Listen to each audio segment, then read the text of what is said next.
ফুরায় যাতা ফুরায় শুধু চোখে, অন্ধকারের পেরিয়ে দুয়ার যায় চলে আলোকে। পুরাতনের হৃদয় টুটে আপনি নূতন উঠবে ফুটে। জীবনে ফুল ফোটা হলে মরণে ফল ধরবে। এক এক সময় মনে হয় সব বোধহয় শেষ হয়ে গেল, ফুরিয়ে গেল, কিন্তু তখনও রবীন্দ্রনাথ আবার ফিরে আসেন আমাদের চিন্তায়। রবীন্দ্রনাথ একটা জায়গায় গানে লিখছেন, ফুরায় যাতা ফুরায় শুধু চোখে, অন্ধকারের পেরিয়ে দুয়ার যায় ছুটে আলোকে। পুরাতনের হৃদয় টুটে আপনি নূতন উঠবে ফুটে। জীবনে ফুল ফোটা হলে মরণে ফল ফলবে।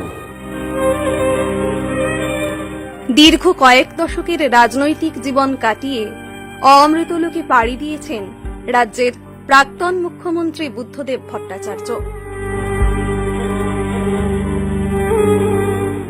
আসলে বুদ্ধবাবু মরেই যেন প্রমাণ করেছেন তিনি মরেননি। যুব সমাজ এ যুগের বাঙালির ভালো মানুষ পর্বের ছত্রে ছত্রে ছড়িয়ে দিয়েছেন ভিন্ন ব্যক্তিত্ব। ক্ষমতায় থাকার সময়ে যে বুদ্ধদেব সমালোচনায় বিদ্ধ হতেন বারবার, সেই তিনিই হয়ে উঠেছেন বাংলার বর্তমান মাসিহা। তিনি অনেকের কাছে সবচেয়ে স্বচ্ছ ভাবমূর্তিবহুল মুখ্যমন্ত্রীও।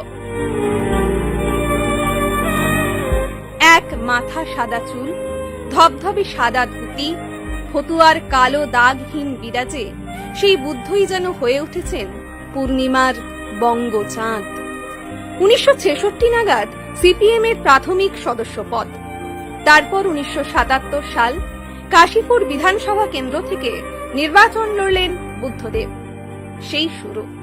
একে একে সাধারণ বিধায়ক থেকে রাজ্যের মন্ত্রী, এরপর রাজ্যের তথ্য প্রযুক্তি মন্ত্রী থেকে শুরু করে জ্যোতি বসুর মন্ত্রিসভার স্বরাষ্ট্রমন্ত্রী, রাজ্যের প্রথম উপমুখ্যমন্ত্রী।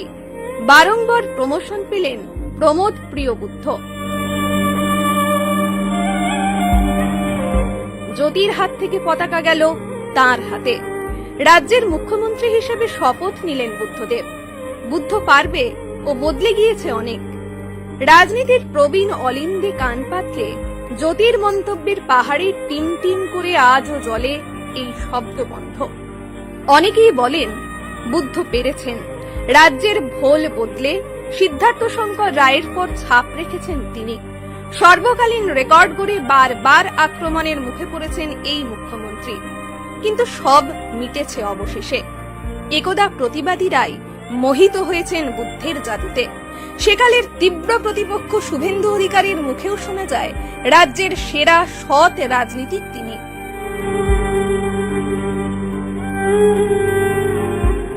2011 সাল ক্ষমতা থেকে বিদায় নেন বুদ্ধদেব।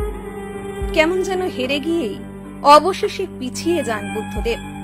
2012 সাল থেকেই নিজেকে কার্যত বিচ্ছিন্ন করেন কলকাতার পাম অ্যাভিনিউ এর বাসিন্দা। তবে আবারও ফেরেন রাজ্যের প্রাক্তন মুখ্যমন্ত্রী।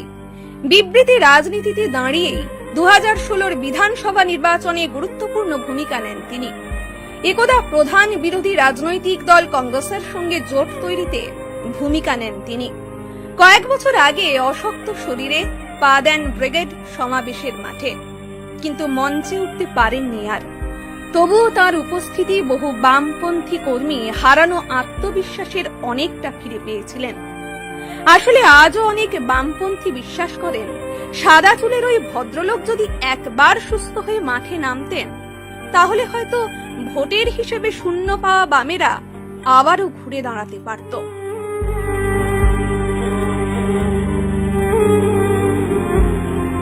সংক্রমণ আর দুর্বল শরীরে চেষ্টা করেও ঘরের আইসিইউয়ে বন্দী হয়েছেন তিনি।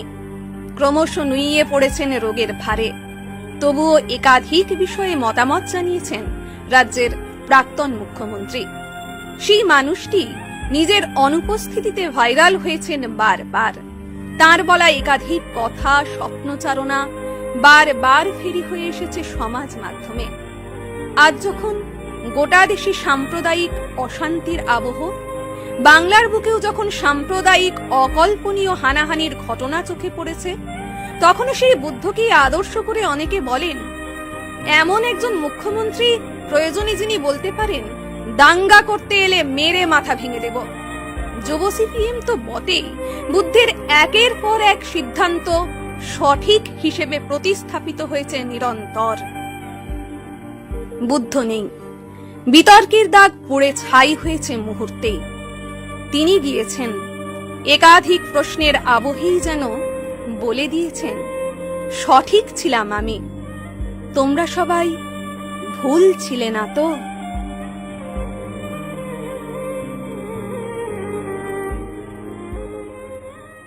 ফুরায় যাতা ফুরায় শুধু চোখে, অন্ধকারের পেরিয়ে দুয়ার চায় ছুটে আলোকে, পুরাতনের হৃদয় টুটে আপনি নূতন উঠবে ফুটে, জীবনের ফুল ফোটা হলে মরণে ফল ফলবে।